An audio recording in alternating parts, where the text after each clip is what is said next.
दोस्तों नमस्कार। आप देख रहे हैं खबर बिहार 24। मैं हूं विवेका।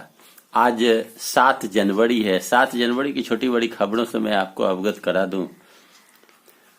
पुलिस के पूरे कामकाज पर अब सीआईडी नजर रखेगी। मुख्यमंत्री नीतीश कुमार ने साफ कहा है कि कहीं भी अपराध हो रहा हो उन सब की जानकारी रखना और उनको नियंत्रण करने के लिए क्या काम किए जाएं, इन सारी बातों की जानकारी अब सीआईडी विभाग रखेगी। किसी भी खास क्षेत्र में अपराध हो रहे हैं तो क्यों हो रहे हैं, किनके द्वारा कोताही बढ़ती जा रही है, क्या वजह है, इन सारे वजहों को जानने के लिए अब सीआईडी पुलिस विभाग के कार्यकलाप पर नजर रखेगी। मुख्यमंत्री ने सीआईडी की अपराध नियंत्रण में महत्वपूर्ण भूमिका है ऐसा कहा। निर्देश दिया कि अपराध अनुसंधान कार्य से में तेजी हो और उसकी मॉनिटरिंग पुलिस मुख्यालय स्तर से भी की जाए। सोशल मीडिया में चलाई जा रही नकारात्मक खबरों के खिलाफ पुलिस विभाग अपने स्तर से सोशल मीडिया के माध्यम से अपराध नियंत्रण के लिए किए जा रहे कार्यों के बारे में लोगों को सही जानकारी दे। नीतीश कुमार ने कमर कसा है। उन्होंने कहा है कि दोषी को सजा दिलवाई जाए और निर्दोष को नहीं फंसाया जाए। इस प्रकार की बातें नीतीश कुमार ने कही है और सीआईडी को निगाह रखने के लिए अब डिप्यूट किया है। उधर नए कृषि कानून से जुड़ी याचिकाओं पर सुनवाई के लिए सुप्रीम कोर्ट ने किसान आंदोलन को लेकर चिंता जाहिर की, लेकिन उन्होंने कहा कि हर हालत में यह बातचीत से मामला सुलझाना जरूरी है। सुनवाई टाल दी गई है। उधर बिहार में 2 विधान परिषद सदस्य की नियुक्ति के लिए वोटिंग की बात कही जा रही है। 28 जनवरी को वोटिंग होगी। उपचुनाव विधान परिषद का 2 सीट खाली हुए थे।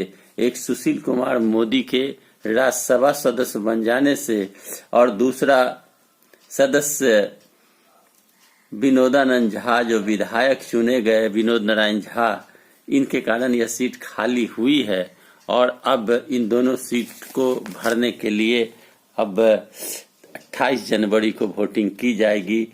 22 और 24 तक का इसमें कार्यकाल बचा हुआ है। उधर अगर कोरोना काल की बात करें तो कोरोना वायरस का नया रूप अब 41 देशों में पहुंच चुका है ऐसा कहा जाता है। ब्रिटेन सरकार की घोषणा थी कि देश में एक नए कोरोना वायरस दस्तक दिया है।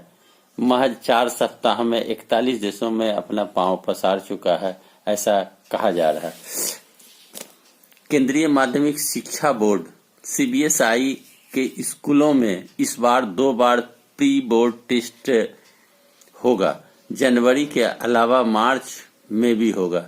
जो छात्र अभी प्री बोर्ड दे पाए हैं वे मार्च में होने वाले टेस्ट में शामिल होंगे। बोर्ड की जाने तो प्री बोर्ड पास होना जरूरी है। पास नहीं होने पर छात्रों को बोर्ड परीक्षा का प्रवेश पत्र मिलेगा। सारे छात्र प्री बोर्ड परीक्षा में शामिल हो और परीक्षा पास करे। इस कारण स्कूल में 2 बार प्री बोर्ड लेने की तैयारी की जा रही है। कोरोना काल के कारण जनवरी में 4 से प्री बोर्ड शुरू हो गए हैं। कई स्कूल जनवरी के दूसरे और तीसरे सप्ताह में प्री बोर्ड लेने की तैयारी में है। उधर गणतंत्र दिवस में अब नई दिल्ली में कोई भी विदेशी गेस्ट नहीं पहुंचेंगे ऐसा कहा जा रहा है। कटिहार की बात करें तो कटिहार में अब सुपर पावर ग्रिड बनाए जाने की बात कही जा रही है। कटिहार में एक उच्च क्षमता का सुपर पावर ग्रिड बनेगा।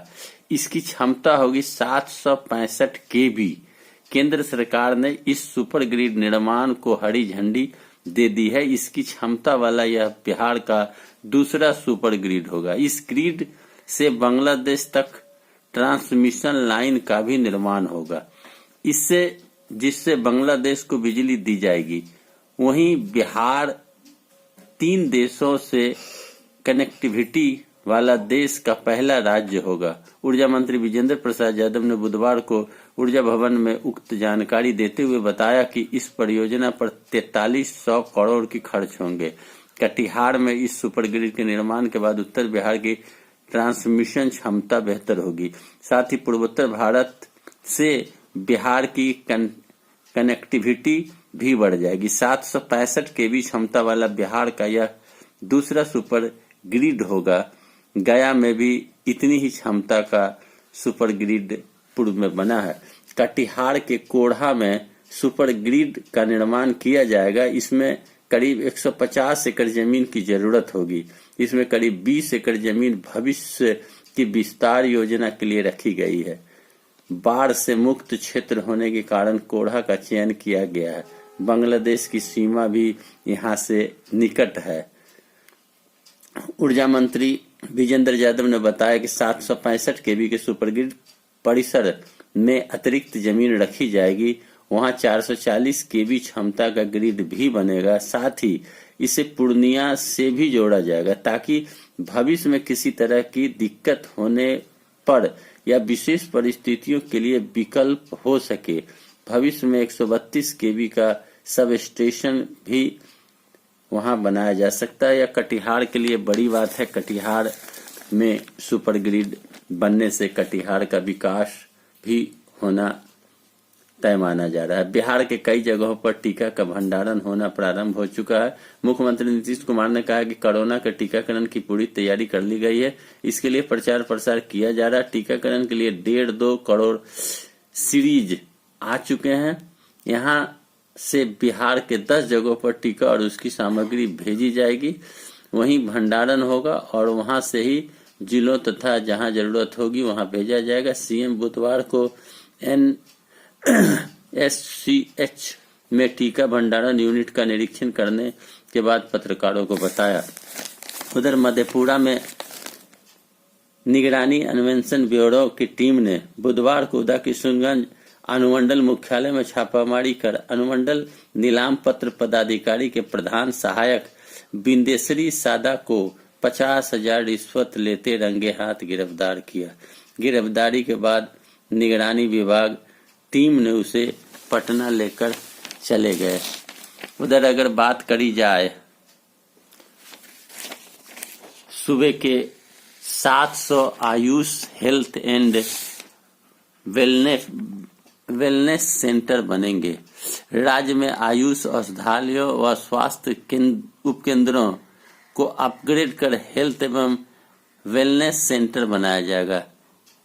इनके भवन उपलब्ध हैं, उसी में सेंटर संचालित होगा। वर्तमान की पंचायत स्तर पर स्वास्थ्य उपकेंद्र संचालित है और वहां ANM की तैनाती होगी। केंद्र के हेल्थ एंड वेलनेस सेंटर में परिवर्तन होने के बाद यहां आयुष के एक डॉक्टर भी तैनात की जाएगी। आयुष डॉक्टरों की जिलों में उपलब्धता के आधार पर रोटेशन के तहत तैनाती होगी। आयुष डॉक्टर मरीजों की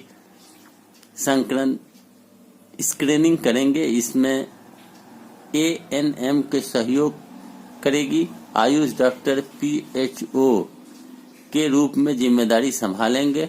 राज्य आयुष समिति ने आयुष डॉक्टरों के बारे में भी जानकारियां सॉफ्ट एवं हार्ड कॉपी में देने का निर्देश दिया है ताकि इनकी सूची आयुष मंत्रालय को भेजा जा सके।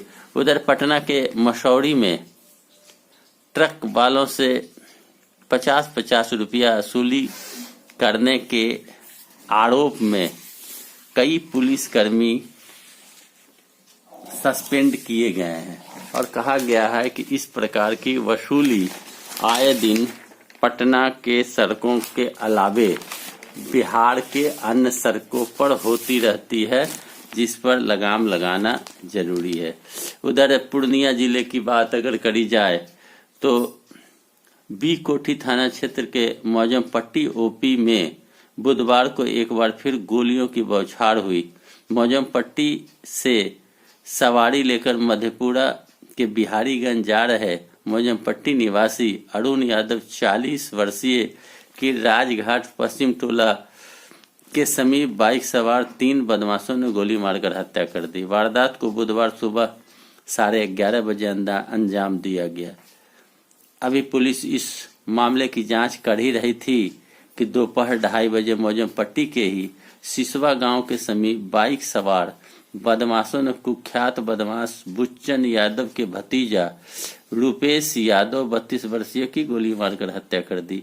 इस दौरान 10 से 15 राउंड गोली चलाई गई है। घटना की सूचना पर पुलिस ने 2 खोखा 1 कारतूस बरामद किया।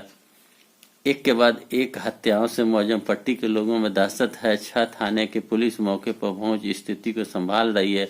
पुलिस ने शव को कब्जे में लेकर पोस्टमार्टम के लिए भेज दिया है। उधर गोपालगंज शहर में होटल मालिक की हत्या के कारण हंगामा मच गया। शहर के सरैया वार्ड नंबर 4 मोहल्ले में मंगलवार की रात करीब 10 बजे अपराधियों ने होटल मालिक अमित कुमार पाल उर्फ छोटन पाल 27 वर्षीय की गोली मारकर हत्या कर दी। बताया गया है कि अमित बंजारी मोड़ स्थित होटल बंद कर मंगलवार की रात करीब 10 बजे पैदल ही घर लौट रहा था, तभी अपराधियों ने सिर में गोली मार दी। सरैया वार्ड नंबर 4 मोहल्ले में स्वर्गीय बलिस्टर रावत के बेटे अमित के हत्यारों की गिरफ्तारी में बुधवार को मोहल्ले वासी दुकानदार परिजन शव लेकर सड़क पर उतर गए। सड़क को जाम किया गया और गिरफ्तारी की मांग होने लगी। कहना गलत नहीं होगा कि बिहार में अपराधियों का मनोबल बढ़ा हुआ, अपराध तेजी से हो रही है और अपराध को रोकने के लिए नीतीश कुमार अब पुलिस पर सीआईडी को लगा रखे हैं निगरानी के लिए। अब देखना यह है कि निगरानी विभाग के बाद अब क्या अपराध को कंट्रोल में लाया जा सकता है। मेरा वीडियो कैसा लगा, अच्छा लगे लाइक करें, शेयर करें, कमेंट करें, सब्सक्राइब करें मेरे चैनल को। धन्यवाद।